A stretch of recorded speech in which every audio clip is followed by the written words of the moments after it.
pirates stalked the seas again, seizing ships and holding cargoes and crews hostage. Strange as it seems, the U.S. Navy and Marine Corps were forged over 2 centuries ago to fight pirates. For hundreds of years, the Barbary pirates, or corsairs, terrorized the Mediterranean Sea. They sailed from ports along the North African coast, taking their name from the Barbary states of Tripoli, Tunis, Algiers, and Morocco. The Muslim pirates sided with the Ottoman Turks against Christian Europe. They preyed on merchant vessels, attacking ships and imprisoning their crews.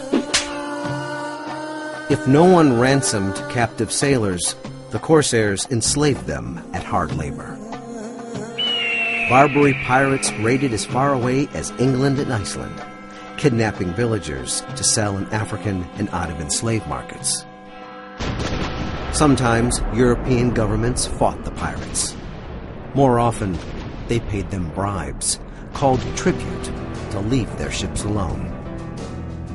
But across the Atlantic, a new nation was forming that would challenge the Barbary corsairs.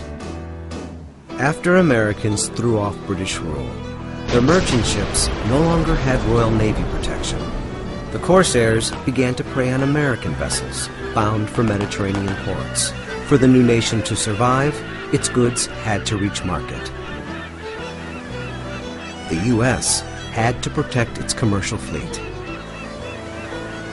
Fresh from British occupation, Americans distrusted the idea of a national military.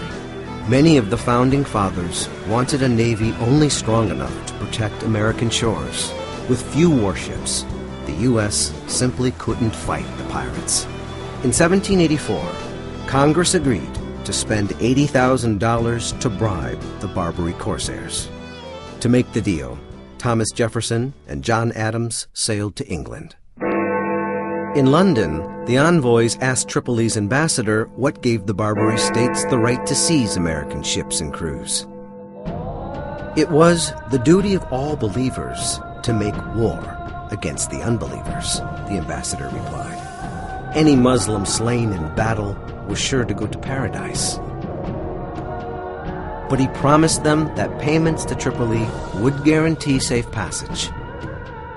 So America, too, paid tribute.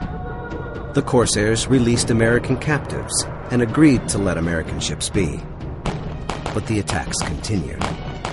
As Americans began to lose patience, their leaders debated what to do. Jefferson argued for a stronger navy. It will be more easy to raise ships and men to fight these pirates into reason, he wrote, than money to bribe them. John Adams disagreed. We ought not fight them at all, he said, unless we determine to fight them forever. America resisted a military buildup until bribes to the pirates grew to almost 20% of the national budget. And still American sailors suffered in Barbary prisons. The country's outlook hardened. Congress decided America needed a force that could defend its trade on the world's oceans. In 1794, President George Washington authorized construction of 6 frigates, long-range attack vessels, fast and well-armed. Each would carry U.S. Marines, a force modeled on British troops stationed aboard warships. Now America would have a fighting navy. In 1801, Jefferson became president. Tripoli immediately tested him. Its ruler, Pasha Yusuf Karamanli, demanded more tribute.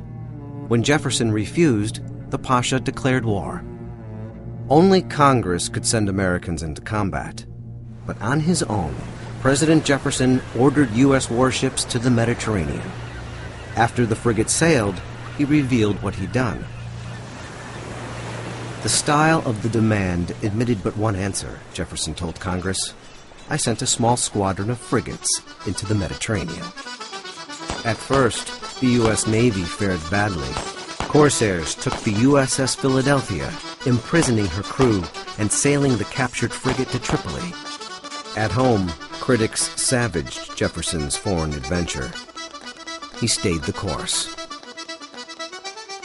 A turning point came in 1804. In a night raid led by Lieutenant Stephen Decatur, Navy commandos blew up Philadelphia. U.S. warships bombarded Tripoli, wrecking her fortifications. Still, Karamanli refused to release his American captives. After a year of fruitless negotiation, the U.S. took action again. William Eaton, American consul to Tunis, assembled a small force of Marines and mercenaries. In April 1805, Eaton marched his troops from Egypt across 500 miles of desert to catch the Pasha by surprise. The Marines recruited the Pasha's enemies, including his brother, then invaded Tripoli. To stay in power, Pasha Yusuf signed a treaty releasing American hostages and promising to end attacks on American ships.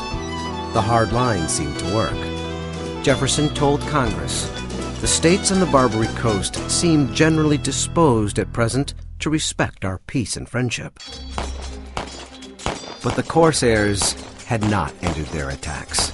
And in 1815, Commodore Stephen Decatur led American fighting men to victory in a second war against the Barbary pirates.